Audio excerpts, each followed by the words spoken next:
has taken over. Let's go. It's Ferrall. Coast to coast. Steaks, chicks, stacks. You and I are going to make a lot of money. It's Ferrall, coast to coast.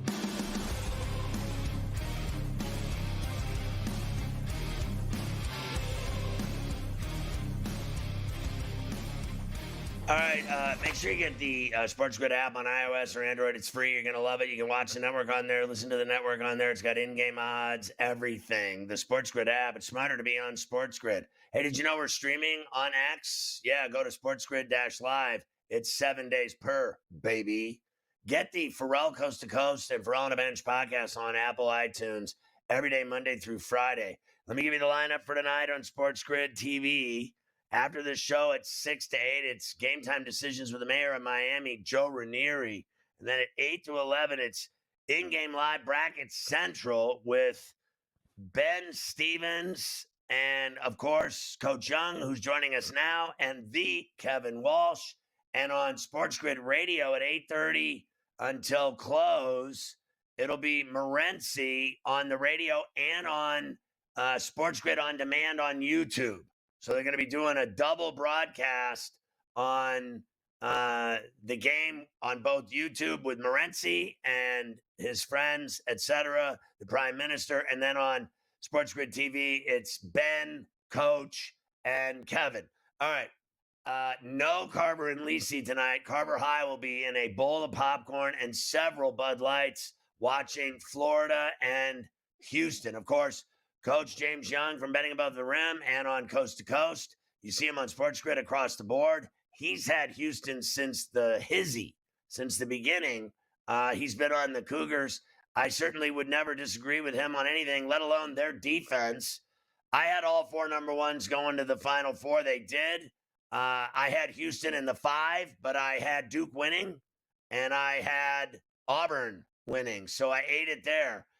So tonight you're all over Houston, obviously, to finish this off.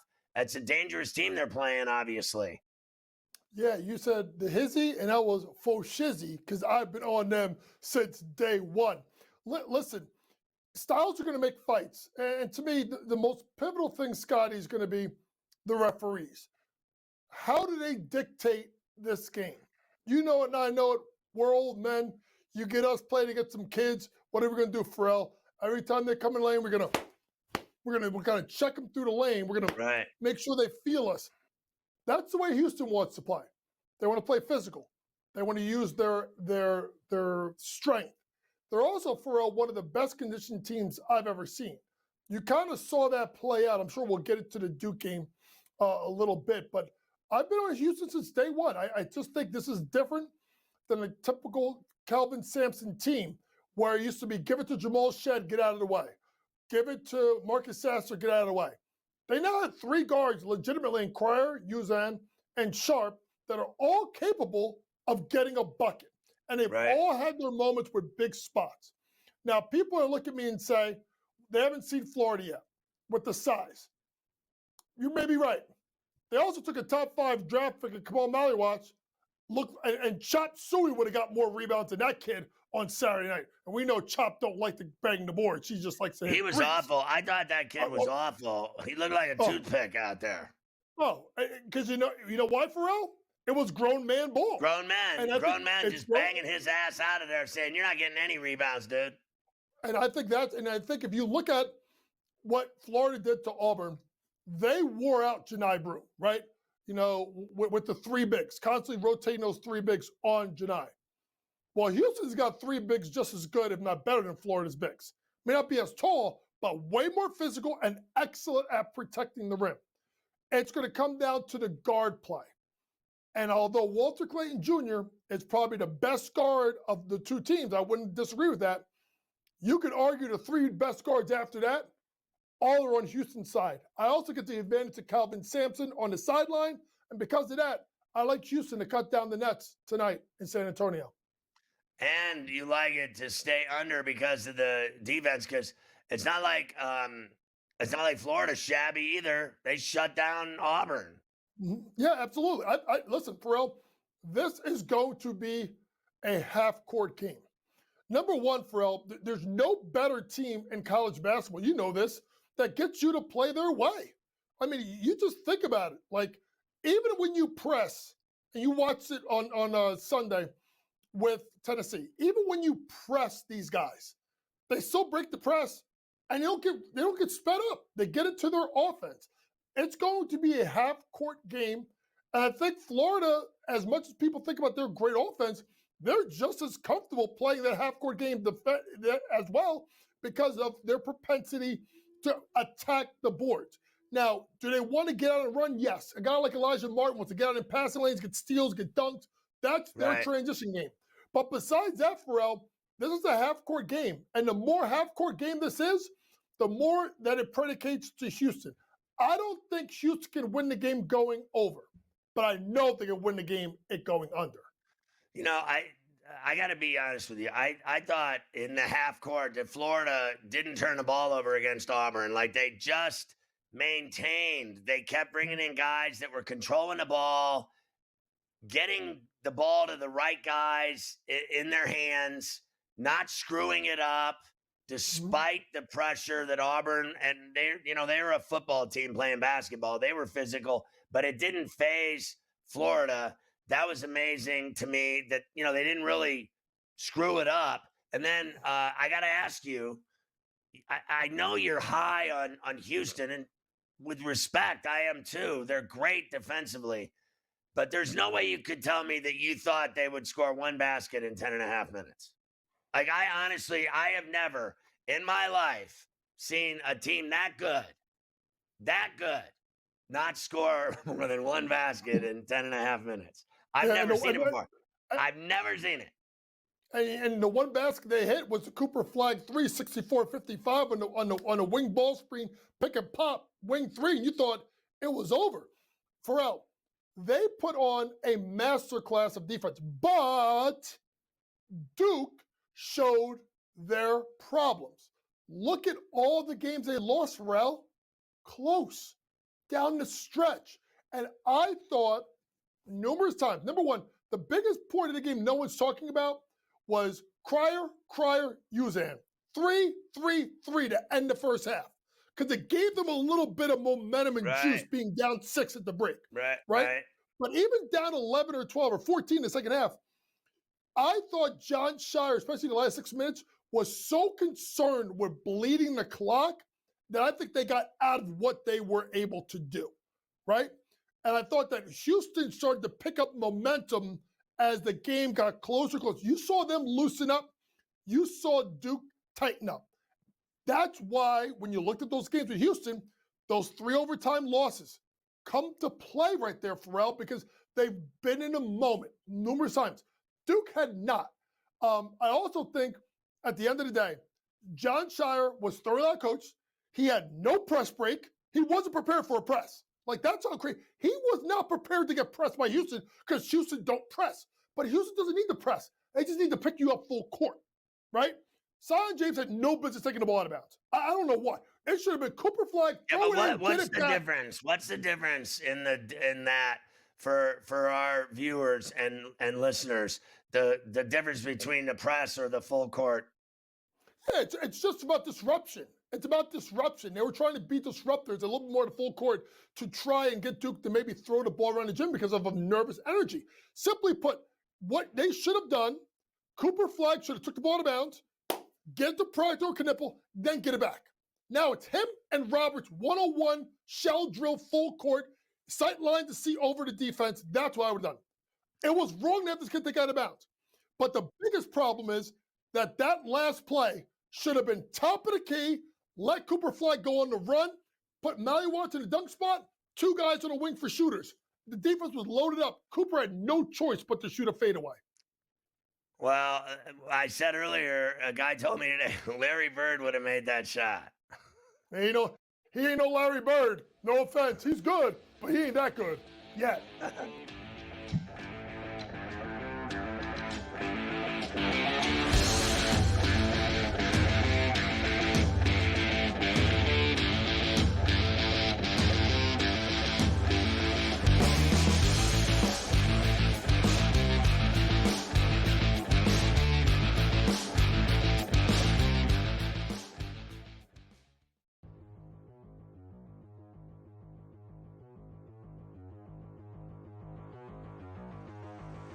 What an impressive debut it was for Mackenzie Gore of the Washington Nationals. He ended up having the most strikeouts of anybody thus far in a Major League Baseball game this season.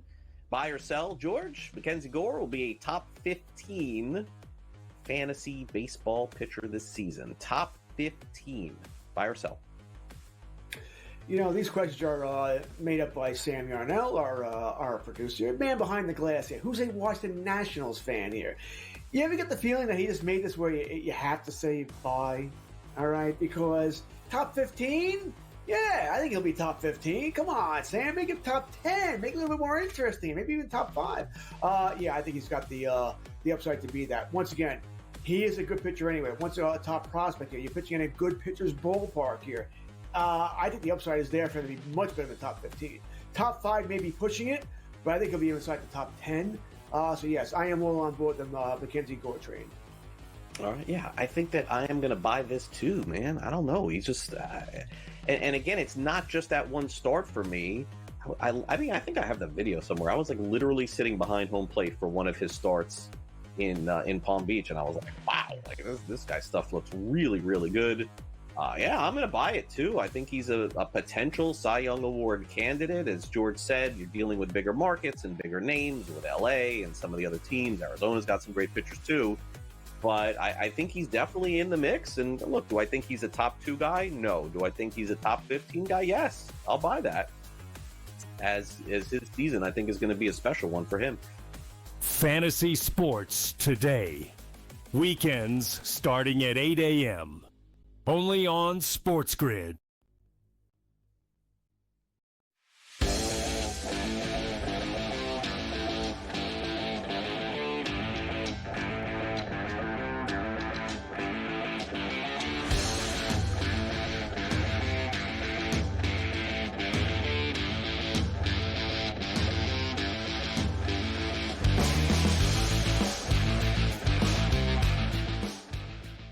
So we're talking to Coach Young. So I went to the Garden last night to see the Knicks, and I sat behind the basket. And I got to tell you, the thing I was most impressed with was Anunoby.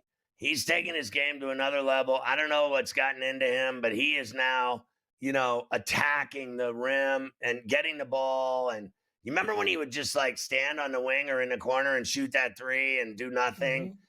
Like somebody's gotten through to him that he's a monster, and he's now like driving with authority to the 10 and dunking, and I mean tomahawk dunks, two-handed dunks. He's the difference. Like Brunson was back and he had 15, but whatever. What they act like he was out for a year. He wasn't out that long. It's Anunoby that's made the difference on that team. And then I'm sitting there watching Deuce and Shamit and these guys all knocking down shots. And I got to tell you, I think the Suns are finished. They're eliminated now. They suck. They're awful. But I did see Booker. What he put up, like a 40 burger. Like, it was really cool being at the Garden watching the Knicks before the playoffs start. Well, listen, the best thing that ever happened to the Knicks with Brunson getting hurt is, one, he got to rest. Two, it forced two guys to step up and do more. And that's Mikal Bridges and OG Anunoby. Now, Bridges, I don't think got to 20, but obviously OG's been 23 plus nearly every game that Brunson's been out. And you've seen a guy that went from a corner three-point shooter to step backs, drives, dunks, and he's one of these guys, Ferrall, that it's crazy. When he starts going offensively, it's almost like his defense goes to like an even better level. So to me, I think this is making the Knicks more dangerous. Now, the problem has always been with the Knicks. You saw it with Randall, and then you saw it with Brunson. Was fourth quarter, give it to Brunson, dribble, dribble, dribble, dribble, Brunson save us. Tibbs has to be careful. Ferrall, he's got guys. He's got the best jump shooting big men maybe in the history of the NBA, and Cat. He's got a 3-and-D monster who now goes to the rack, and obviously OG. Mikal has stepped up. You're getting stuff out of Shamit's been really good. They finally got Deuce back. And now that they got Mitchell Robinson, Ferrall, now the Knicks are whole. And they're dangerous. It sets up tomorrow, I don't think people understand in New York, it's such a big game for the Knicks. It may not be big for Boston. It's big for New York. New York has not beat Boston. They have not beat Cleveland. They haven't beat Oklahoma City. You know, Ferrall, they haven't been even competitive in any of those 8 games.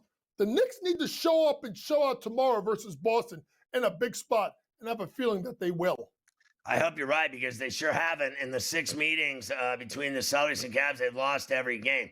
What did you think of Luka's 30 burger and the job they did at Paycom and OKC on Sunday? They kicked their ass, and no one has done that to that team all year. Oh, they beat them like they stole something. What is it? Lou Dort Airport, Lakers in 5, whatever Shannon Sharp says. It was a beatdown. It was a beatdown. It was very impressive the way they played. It just took it to them. And listen, when Luka's playing like this, playing like a top, for a 3-4 player in the world, with a LeBron, it's enough. Now, we're going to see with Oklahoma City, it's been all great, Ferrall. It's been great. But now it's when it starts, right, in the playoffs, where you're the hunted, where you're the number 1 seed. Can you do it night in and night out when you haven't been there yet? That's the key thing to watch. I still think the best thing about the Lakers right now is they need that 3 or 2 seed. You know why? They're not getting the 2. Right. They're getting 3. They're not going to pass got the Rockets.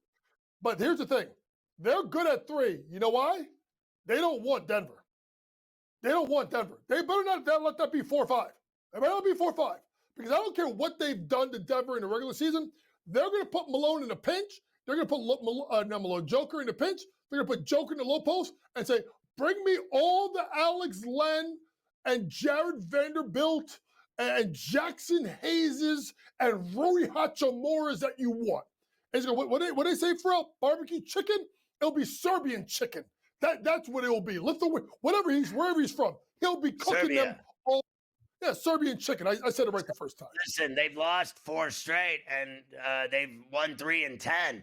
They're not playing well, to be honest. But you know who is Kawhi, Beard, and Zubats, and the Clippers. And it's right now, it's Denver's lead is a half game over the Clippers, and Golden State 18, Minnesota 18, Memphis 18. But I'm telling you, I don't think anyone's jumping the Clippers. They're playing great.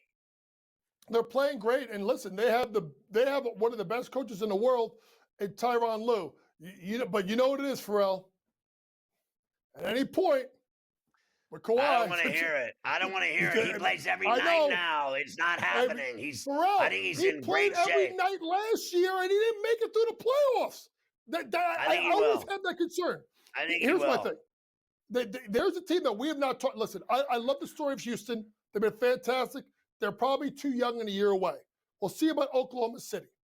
Ferrall, the team I want everybody to watch, maybe think I'm crazy, is Minnesota.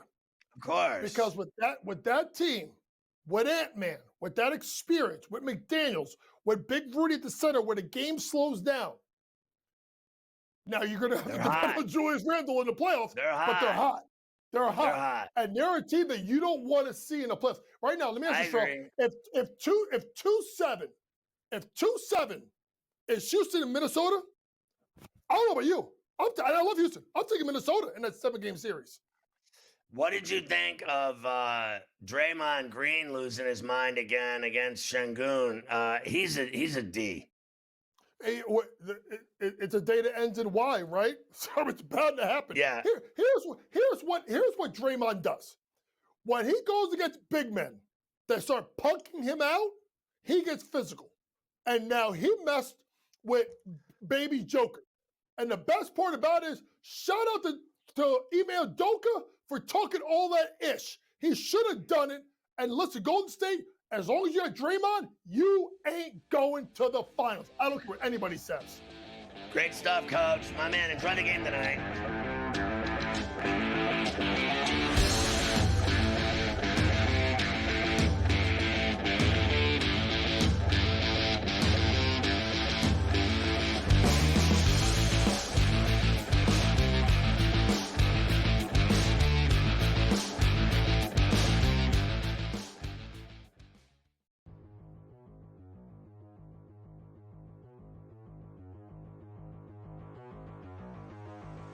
What an impressive debut it was for Mackenzie Gore of the Washington Nationals. He ended up having the most strikeouts of anybody thus far in a Major League Baseball game this season. Buy or sell, George? Mackenzie Gore will be a top 15 fantasy baseball pitcher this season. Top 15. Buy or sell? You know, these questions are made up by Sam Yarnell, our producer, man behind the glass here. Who's a Washington Nationals fan here? You ever get the feeling that he just made this where you have to say bye? All right, because top 15? Yeah, I think he'll be top 15. Come on, Sam, make it top 10. Make it a little bit more interesting. Maybe even top 5. Yeah, I think he's got the upside to be that. Once again, he is a good pitcher anyway. Once a top prospect here, you're pitching in a good pitcher's ballpark here. I think the upside is there for him to be much better than top 15. Top 5 may be pushing it, but I think he'll be inside the top 10. So, yes, I am well on board the Mackenzie Gore train. All right, yeah, I think that I am going to buy this too, man. I don't know. He's just, and again, it's not just that one start for me. I mean, I think I have the video somewhere. I was like literally sitting behind home plate for one of his starts in Palm Beach, and I was like, wow, like this guy's stuff looks really, really good. Yeah, I'm going to buy it too. I think he's a potential Cy Young Award candidate. As George said, you're dealing with bigger markets and bigger names with LA and some of the other teams. Arizona's got some great pitchers too. But I think he's definitely in the mix. And look, do I think he's a top 2 guy? No. Do I think he's a top 15 guy? Yes. I'll buy that. As his season, I think, is going to be a special one for him. Fantasy Sports Today. Weekends starting at 8 a.m. Only on SportsGrid.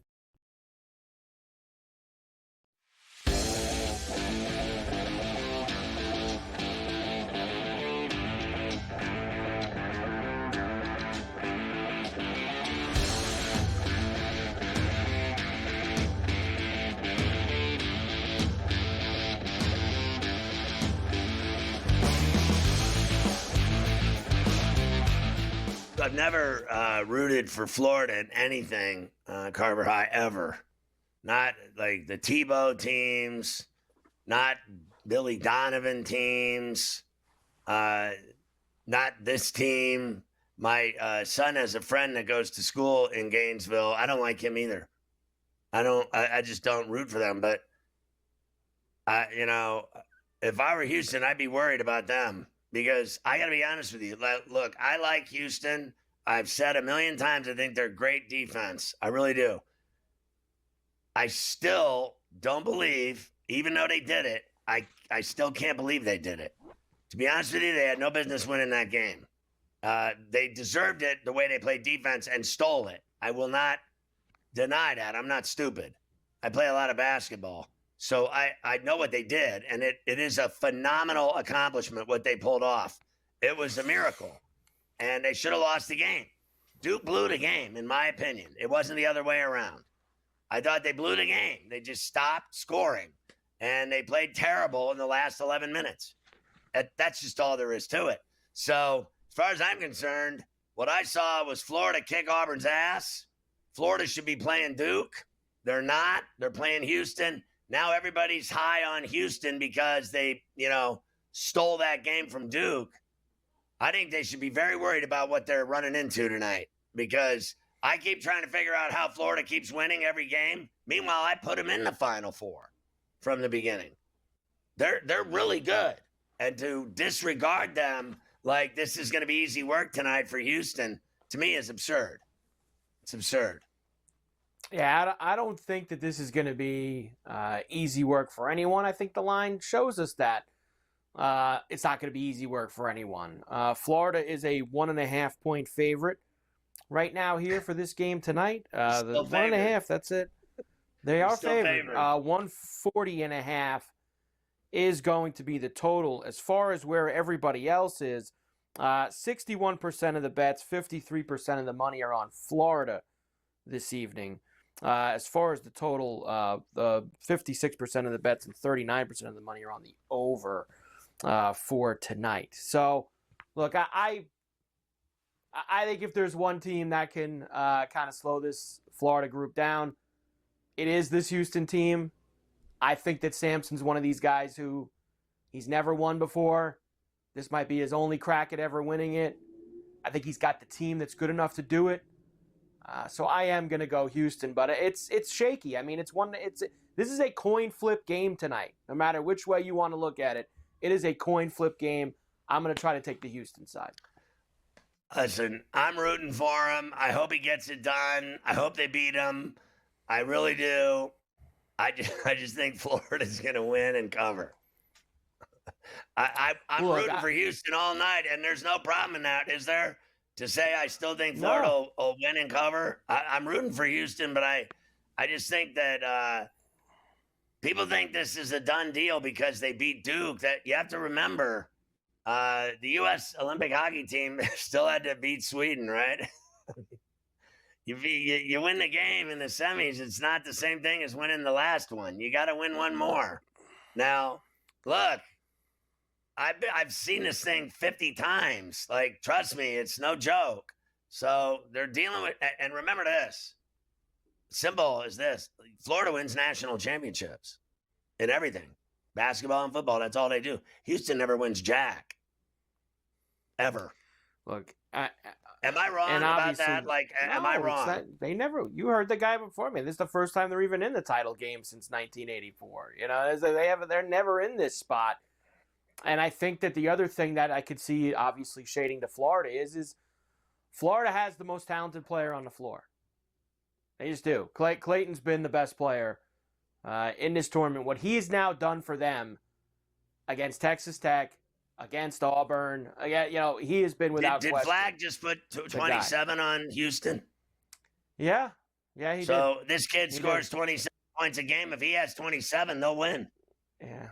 Oh, if he has 27, they'll win. I agree with that. I think that Houston's gotta knock that down a little bit. They gotta keep him in the teens somehow if they're gonna win this game. They gotta keep him under 20. If they keep him under 20, Houston will win. That's the key to everything. I told you this story last week. We played a kid that scores 25 a game, and we held him to 2 points. That was it. Lights out. Title. We won the title. You shut down their best player, it's all over. They need to shut him down, not give him 19 or 20. Shut him down. Let him have 10 or 11. Ruin his night. Look what they did to this kid Proctor.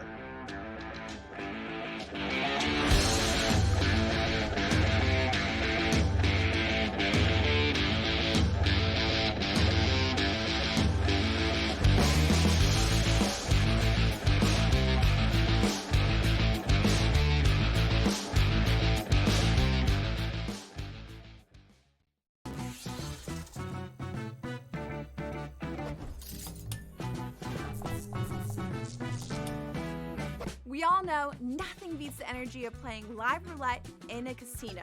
But playing roulette online sure does have its perks. At the casino, you'll average 40 to 50 spins per hour. But online, you're looking at 100 to 150. The more spins, the more chance of wins. Now, go get lucky. See you in Las Vegas. Let's get lucky. 4 number ones, 4 champions. 4 teams that battled and clawed their way here. But here's the thing about 4 number ones. Only one can truly be number one. Incredibly difficult. When the stakes are highest, there's only one place to get all your betting insights. SportsGrid. We've got you covered until only one remains. It's smarter to be on SportsGrid. The game is on. The stakes are high. But the action isn't just on the field. He's rearranging that ring. Get it inside! SportsGrid's in-game live. Your ultimate second screen experience. A little flyer, couple of 15.5 point live line. Every prop, every play, every day. Anything can happen. It's complete chaos. It's smarter to be on SportsGrid.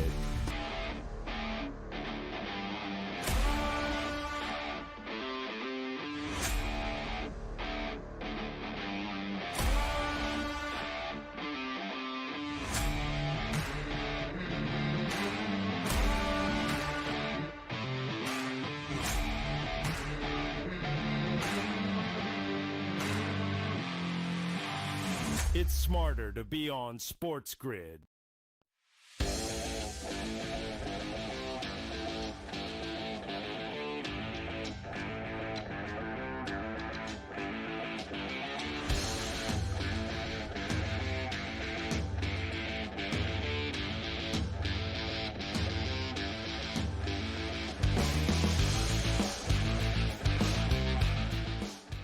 always stinks when college basketball ends because I like it so much better than, frankly, pro basketball. I love both, but I think the NBA sucks compared to college at the end of the day. I really do. Everything about it is better. Everything about it except for NIL. And I'll say this, that the only thing good about it ending is that the NBA playoffs are right around the corner doing push-ups. And I mean, it is literally 2.5 months of every night. And the NBA playoffs are the only thing that matters about the NBA. The NBA regular season is a nightmare. And the playoffs is what it's all about. Like, the games are great. And the regular season is a gigantic, colossal waste of time. That's all it is them stealing from the public. Well, right. Like, that's what I was gonna say. The only good thing about it is that when you get to tonight, the national championship game, you're in the final week of the NBA regular season. So it's gotten you to this point where you only have a couple days left, and then next week, obviously, you get a couple days of the play-in tournament, which are a real game. I mean, those are playoff games, great games because everyone's playing for their lives, and then you'll have the actual NBA playoff start. So, it is tough to watch the end of the regular season. Let me tell you something. In the so NBA. I went last night, right? You know what those seats cost? I mean, I'll just say it because I'm going to just say it because it's so stunning. So I'm about 10 rows from the court. It was $3,000 for 4 seats to go to one NBA game at the Garden in New York. 10 rows from the court, $3,000. Who has the time for that? And like, people go. Like every game. People go every game. Out. It's amazing. Sold out. Amazing. It really is. As far as the other, one last thing from these games, and then I'm going to get you to the women, and then we'll get to the baseball and the NBA. I didn't get to ask you about this because people made such a huge deal about it on Saturday night.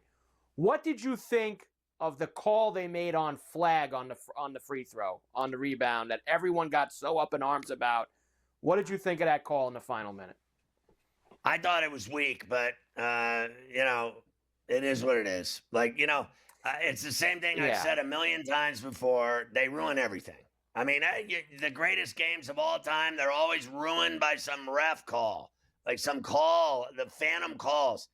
Look, of all people too, right? The guy that everybody came to see. Like, I've always wondered, like, in sports, like, do these guys actually think we come to see them? No one comes to see their. Did you see yesterday in the NHL when Gretzky gave credit to the refs and the place, they booed so loud I thought the windows were going to break? People hate refs. It's the worst job in America. They don't like refs. Nobody likes refs. They did a bad job. UConn smashed South Carolina in the women's championship yesterday, 82-59. Smashed them. I'm glad. I don't like that Staley chick. She's a pain in the ass. She's a great coach. There's no denying that. More than anyone. And then when she gets every call, she's fine. Like, make up your mind. Just shut up. Right. I don't like that she finally, usually her teams the last few years are the ones given the beating. She's had great teams the last few years. So for once she gets it, and like you said, I don't like, she's screaming F this on the sideline. She's getting all mad. I didn't really love what she said either. What she said on Saturday either before the game, which was basically like she made it sound like all her accomplishments the last couple of years or her team's accomplishments were taken away because everybody only cared about Caitlin Clark, and now here we go again. Everybody only cares about Paige Beckers, and nobody cares about her team. Honestly, it's gotten to the point. It's gotten to the point where it's just racist. It's just racist. Like, it's just gotten so cheesy and ridiculous. You're still crying about the white girl, and you had, like, did this other chick not have enough success? Reese, does she not have bags of money? And she did the Unrivaled. She's got sponsors out her ass. She's making money hand over fist. She's got the world by the fingertips. Love and life, has it all. And yet, she and that coach of hers never shut up about this Caitlin Clark chick. And you know what? I'm so bored listening to these chicks cry about that chick. I don't even care about the chick Clark, let alone these two. Watching her bitch all day yesterday on the sideline when her team was getting bent over and I mean, leathered ass, getting just spanked like Charlie was just fantastic. Because I don't give a rat's ass what any of you think of me or what I say about her. And because I'm right. She's a pain in the ass. And she's a great coach, but she whines and cries and complains. She's still complaining about Caitlin Clark. Jesus Christ, what's next? She's going to talk about COVID? I mean, honestly, it's gone. It's over. Long gone. Past. Done. She doesn't want to talk about anything else because her team wasn't that good this year. Still the number one. They get their ass beat. You lose. Shut up.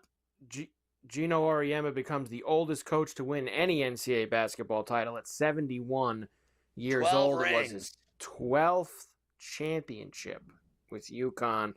Paige Beckers leaves with a lot of accolades as well. Fastest UConn player ever to 2,000 points. Think about all the UConn players there. 3-time Big East Player of the Year, Most Outstanding Player, all Big East. Wooden Award winner, 3-time First-Team All-American, I'll tell you and what, a national championship she leaves with. Listen, I don't deny she's good. I'm not stupid. I've seen her play. I don't deny, and especially what she's been through with her knees. I won't deny it, but I got to tell you, like, I know they're going to put her as one of the greatest ever there. I don't think she holds a candle to several chicks that played at UConn. I'd be sitting here for an hour talking about it, from Taurasi to Breanna Stewart. I'll be here all day before I get to her. They've had way better players than her play in stores. And I'll give Staley credit. I think she's a great coach. I don't deny that. She beat Auriemma. She's the only one to do it. And she's going to win more titles in Columbia. There's no doubt about that. But show some respect for this guy. And he is an absolute, just massive D. And I almost said it. He is such a D, it's not even funny. But he's got 12 rings. That's wooden stuff. You have to respect him for what he's done with UConn women's basketball. It's unequivocal, his greatness. You have to respect greatness. You don't like his Italian. You don't like his attitude. You don't like his cockiness. You don't like him. You don't like he's white. You don't like this. You don't like that. Screw you. Shut up. The guy's the greatest coach that ever lived in women's basketball, bar none. And I am friends my whole career with Pat Summitt before she passed. I loved her, and she wasn't better than him either. And I'm right about that, Texas. Yes. Texas A&M, of course, they lost Buzz Williams. They hire Samford coach Bucky McMillan. Wait, what? Bucky, What is your that? boy Bucky getting a job. What? No, wait a minute. What? I mean, they might as well have hired you. You're managing two teams right now. Bucky. I think you could have done a better. But who? Bucky McMillan will be the new Texas A&M head coach there down in College Station. What? I did say to you on Friday, Thursday or Friday, I said, not a lot of options out here. There's no one left in the game to hire, and sure enough, they go with Bucky. Bucky is going to go in his pants. He's going to go right in his pants. Like the first day he's there, he's going to go in his pants. The word on Bucky is that he's a great recruiter. So he's a great recruiter, and we're going to see how that goes down at Texas A&M for the Aggies. Braden Smith of Purdue won the Bob Cousy Award, top point guard in the country. We know Flag won everything. Screw the fourth Boilers. freshman to win the Wooden Award. And Nebraska won the Crown. Can you believe it? Freddie Hoiberg yesterday over UCF. 10-point win out in Vegas. Get it done, Carver Hyde. The Broncos let us down. Put your tail between your legs and go back home and eat some potatoes.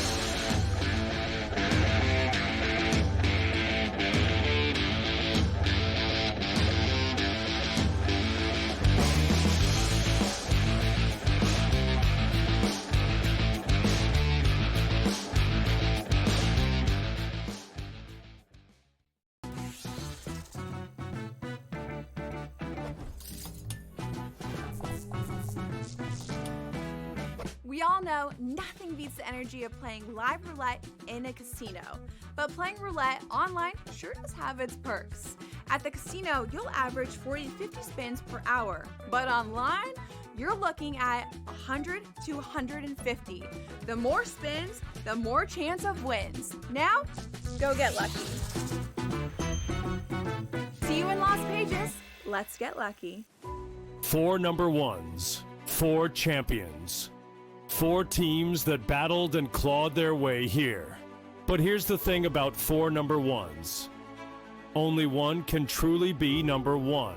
Incredibly difficult. When the stakes are highest, there's only one place to get all your betting insights. SportsGrid. We've got you covered until only one remains. It's smarter to be on SportsGrid. The game is on. The stakes are high. But the action isn't just on the field. He's rearranging that roof.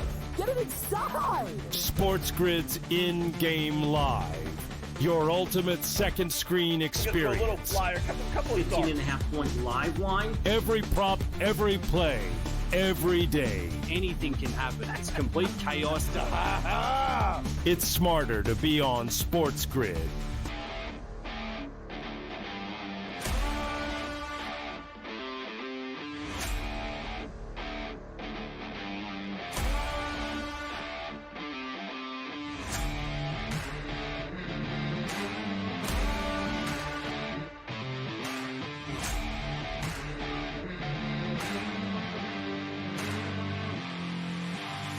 It's smarter to be on SportsGrid.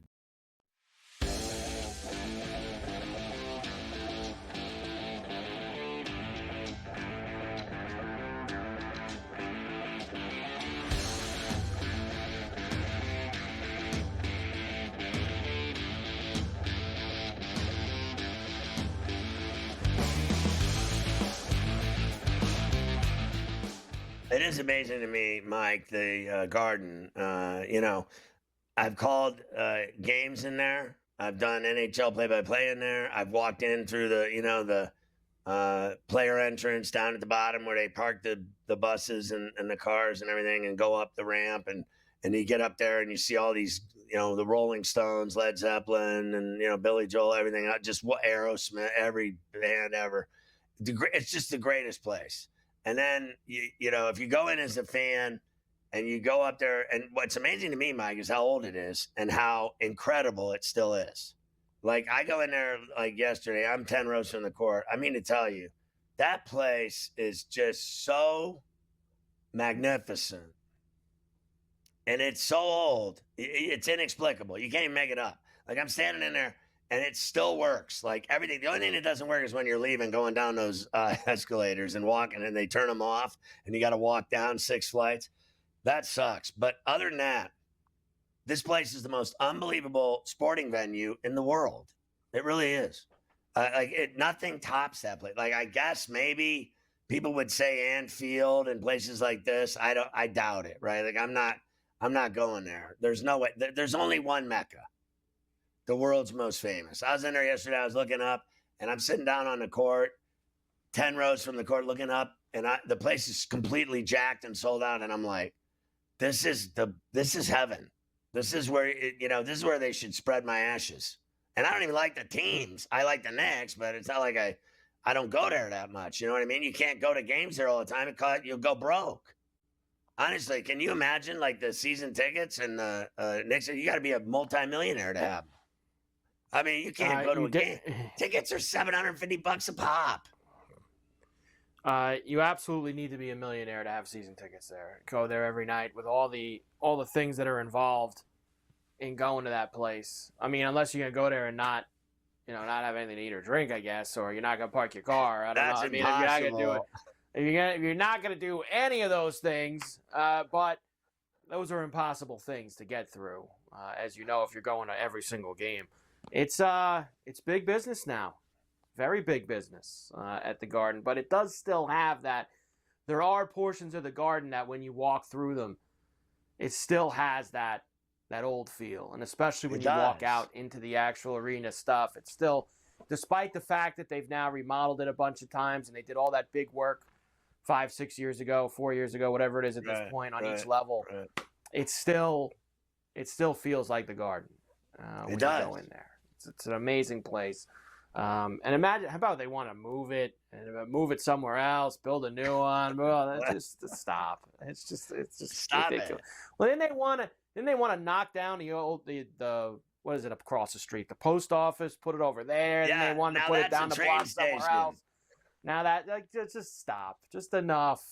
Just keep it exactly where Leave it it is. alone. Go. You know That's what all you I need say? to do. Go off with something else with your bad ideas. Yeah, exactly. Your boy, Grisham just missed one. And right at the track. He had a couple this weekend in Pittsburgh. He just missed one. 5-1 Tigers, top of the 7th at Comerica. I'm watching. Here, as it is a cold afternoon. Why The sun's out now, though. They had a 3:00. snowstorm. Now the sun's out. A little bit of everything out in Detroit this afternoon between them. All right.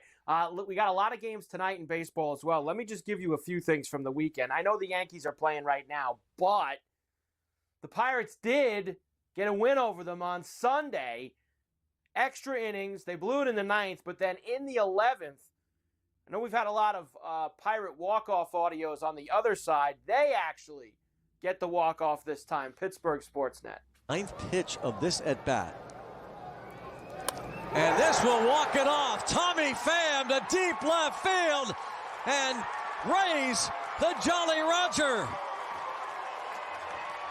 Tommy Pham wins it.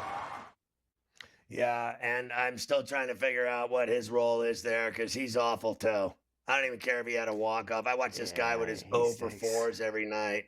I can't even take it. Like, they're so awful. I watched all 3 games. I wanted to hang myself. They're awful. Honestly, Now, I can't even take it. That's my team. My 2 teams are playing, the Yankees and Pirates, and I'm like, I don't know which one. The Yankees obviously kill them, and then the Pirates win a game, but they're so awful. They don't score. They don't hit. Now, 2 things from the weekend involving the Pirates that we can get your thoughts on. First of all, that video that circulated, I don't know, what is Nutting thinking about walking around in the rotunda upstairs? Like, what? Imagine walking through the fans, and, man, were they giving him the business up there. Imagine being the owner of a team, and the people hate you so much. They hate him. That's what you like. That you probably say you gotta give him credit because he still did it, and that takes some serious stones. And he did it with like no one. He had like one guy with him. He was walking through. He's just like out for a stroll. He was taking a verbal beating, and I mean some foul ass language. And they hate his guts dead. And he's like, just no problem. He's just like, you know what? His problem is that he is so rich that he knows when he spends no money, he just keeps making more money. He's so rich that he doesn't care what you think because he's making more hand over fist making money. And he doesn't care what you think. And the other thing was they caused a problem with this Clemente plaque that was out in right field on the right field line there by the pole. So that had been there for the last few years. Apparently it was taken down and they put an ad up. They sold some ad space over there by where it was. So his family got involved. Yeah. Unhappy. And now there was a note, I believe it was either last night or this morning, that today they're putting it back. They're backing up on that, and they are going to put the Clemente emblem back down there on the right field line by the foul pole. You know, it's almost like too little, too late. Like they're putting it back in a fail. Like they failed. It's like Clemente, and then now they're gonna fix it because they know they're so stupid. Like, listen, they are like bumbling idiots. This franchise, they really are.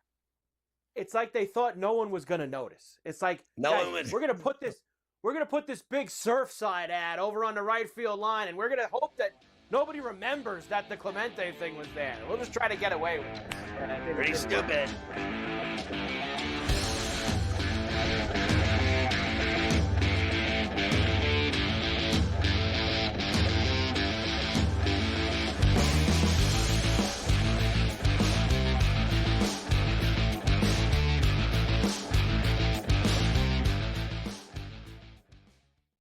The game is on.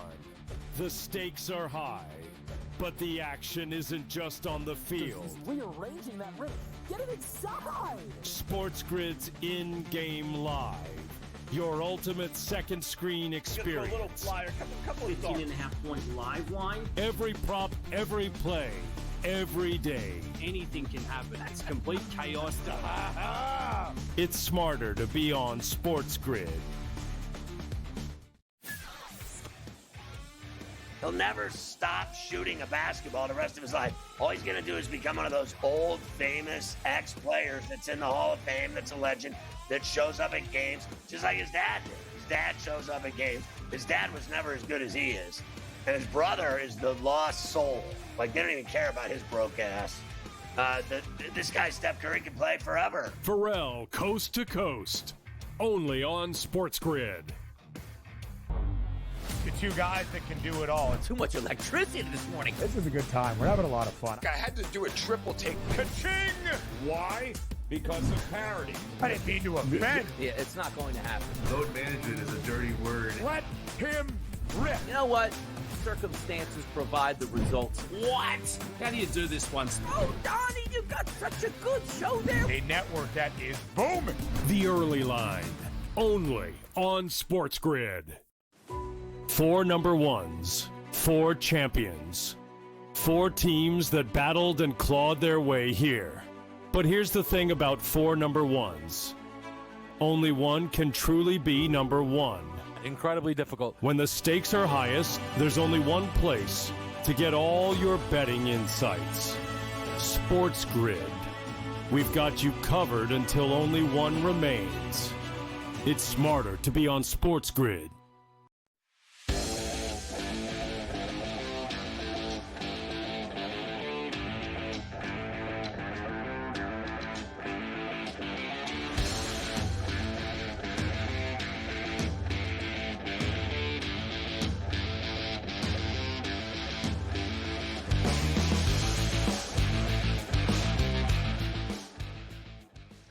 Couple things. One, just talking about the Pirates gives me the meat sweats. And 2, watching, like literally just talking about him, I started like just breaking out sweating, like bullets, like Fred Flintstone. Secondly, I'm convinced that the Yankees are going through the motions today. Like, I'm watching this game, and they are literally like, I saw a ground ball through the hole between third and short. I mean, Volpe looked like he may have been walking. He may have been walking to try to get the ball. They are totally not even trying in this game. They're like, get me out of here. It's freezing ass. Like, what? Like, is it really that hard to try? They look so bad today, like they don't care. It's a paycheck game.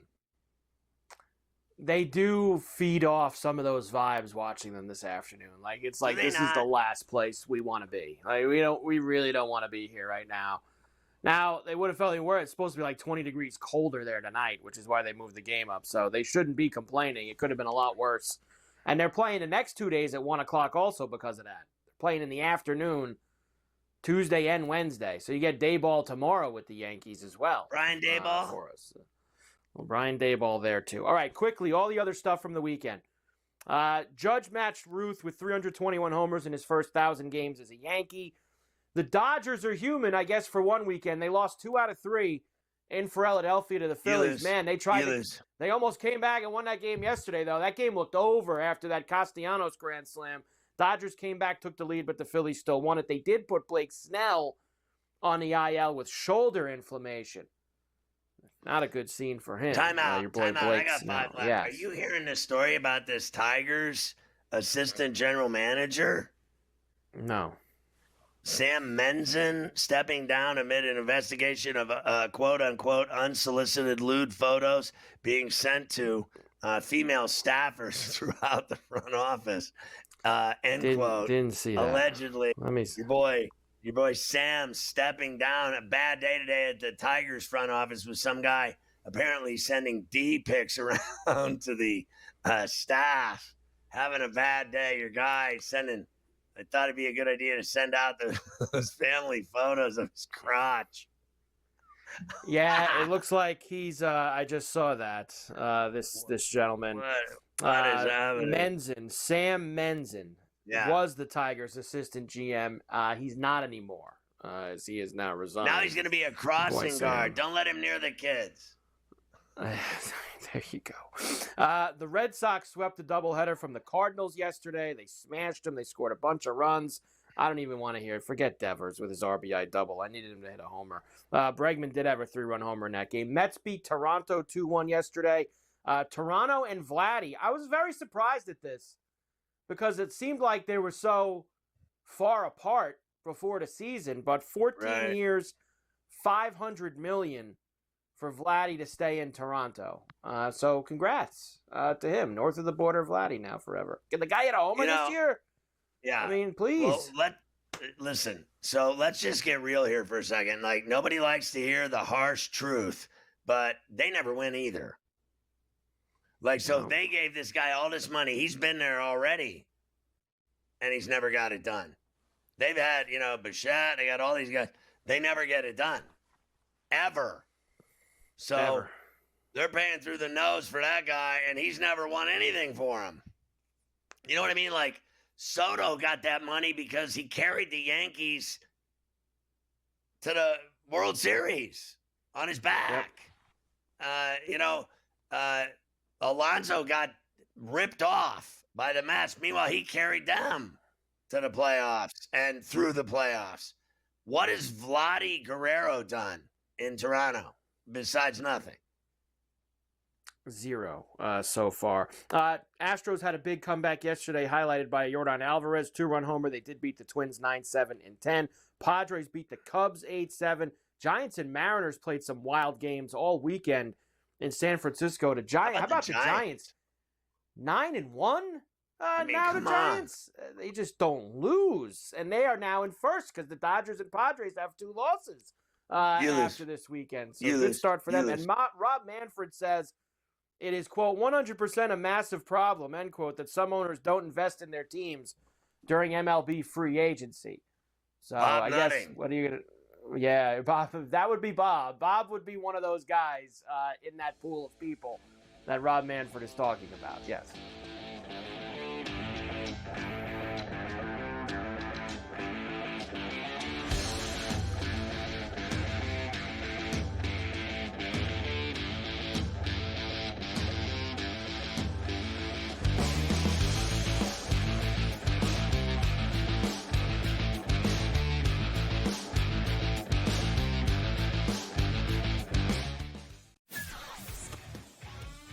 He'll never stop shooting a basketball the rest of his life. All he's going to do is become one of those old, famous ex-players that's in the Hall of Fame, that's a legend, that shows up at games, just like his dad did. His dad shows up at games.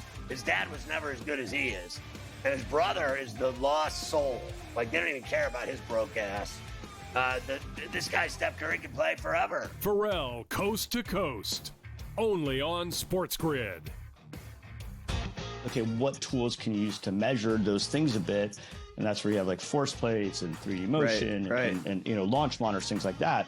But that's all just sort of like measuring what's happening. That doesn't necessarily explain why one guy's really good and another guy's not really good. And that's where there's still kind of like this ongoing, how do you like continue to do research to understand that better? And I think that's going to last well past my lifetime. The Smiley Show, only on SportsGrid. The game is on. The stakes are high. But the action isn't just on the field. He's rearranging that roof. Get it inside! SportsGrid's in-game live. Your ultimate second screen experience. A little flyer, couple 18.5-point live line. Every prop, every play, every day. Anything can happen. It's complete chaos. It's smarter to be on SportsGrid.